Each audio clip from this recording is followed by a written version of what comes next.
Grabing laking bangos. Sa palagay mo bro, ilang kilo to? Kahit kiluhin ko na, ilalabas ko yung kiluhan eh. Mga ilang kilo kaya yan? Mga 8 kilo kaya yan? Mga ganun, mga 7. Grabe, ang laki. Ay, may tama siya?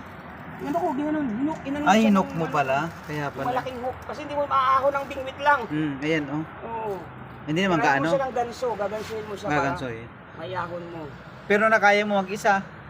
Eh katulong ako maganso. Ah, Kasi dahil hindi kung, mo sa kaya kung ikaw lang baka makawala pa yan. wala yan. Mabuti nga nahila mo no, hindi naputol no. Yun nga, kaya may technique dyan, kaya papagurin mo siya. Ay, Pagka sumirit siya, bitawan mo ulit. Ilalarga mo lang. Dapat kaya mahaba ang tali mo, tsaka alam mo yung technique. tapos yung sinasabi mo na niluluwagan. Oo, luluwagan Dahil mo kung siya. hihigpitan mo baka makawala. Pag nilabanan mo siya, puputol niya yung tali.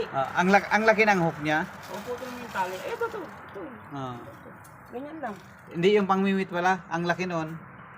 Maliit lang. Ito rin, mahaba.